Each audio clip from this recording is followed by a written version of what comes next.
ఇక మా ఈటెల రాజేందర్ గారు అన్న పాపం హుజురాబాద్లో గజ్వేల్లో ఓడిపోతే అన్న ఇక్కడ టికెట్ తీసుకొని వచ్చిండు.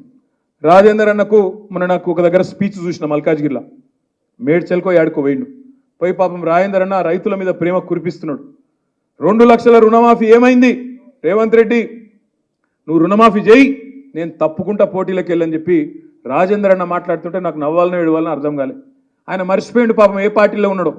ఆయన ఇంకా టీఆర్ఎస్లో ఉన్నా అనుకుంటుండు పాపం రాజేందర్ అన్న నువ్వు బీజేపీ వాళ్ళు మీరు రైతు రుణమాఫీ గురించి మాట్లాడితే దయ్యాలు వేదాలు వల్లిచ్చినట్టుంటుంది.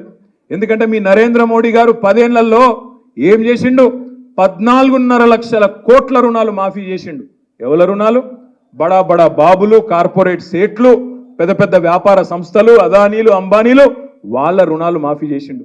గసొంటి పార్టీలో కూర్చొని నువ్వు రుణమాఫీ గురించి, రైతు రుణమాఫీ గురించి మాట్లాడితే చాలా చండాలంగా, చాలా దరిద్రంగా ఉంటుంది రాజేందర్ అన్న. నేను ఒకటే అంటా ఉన్నా ఈటెల రాజేందర్ గారిని, నువ్వు దమ్ముంటే ధైర్యం ఉంటే 10 ఏళ్లలో నరేంద్ర మోడీ అనట ఆయన ప్రభుత్వం ఏమి చేసింది కంటోన్మెంట్కు, ఏమి చేసింది మల్కాజ్గిరి పార్లమెంటుకు చెప్పి ఓటు అడుగు అనే మాట బీజేపీ నాయకుడు నేను అడుగుతా ఉన్నా.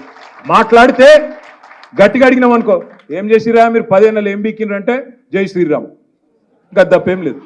రామనామ జపున పరాయమాలను అప్పున, రామనామ జపున 11,560 కోట్ల ఎలక్ట్రల్ బాండ్స్ అప్పున 11,560 కోట్ల రూపాయలు ఇవాళ బీజేపీ అకౌంట్లో ఉన్నమాట వాస్తవం కాదా? ఎలక్ట్రల్ బాండ్స్ రూపంలో మీరు ఇవాళ ఏదైతే స్కామ్ అంటుండ్రో, లిక్కర్ స్కామ్, అందులో ఒక ఆయన దగ్గర 60 కోట్లు తీసుకొని ఆయనను బయటికి పంపింది వాస్తవం కాదా?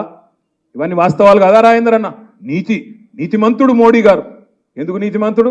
609వ స్థానంలో ఉన్న అదానిని తీసుకొచ్చి 2వ స్థానంలో కూర్చోబెట్టినందుకు నీతిమంతుడు. ఎక్కడికి వెళ్ళి నీతి ఉంది? అందుకే నేను అంటా ఉన్నా మిత్రులారా, ఆగం కాకండి. గోసముఖం పెట్టంగానే ఇప్పుడు అన్నాడు మా అన్న, గోసముఖం పెట్టంగానే ఆగమయ్యారు. రాజేంద్ర అన్న మంచి డైలాగులు కొడతాడు. హుజురాబాద్లో కూడా సాదుకుంటారా చంపుకుంటారా అని మాట్లాడిండు. అనగానే పాపం అయ్యో పాపం మా ఓడు కదా అని ఆయనతో ఓటేసింది. ఏమైంది ఓటేసిన పాపానికి?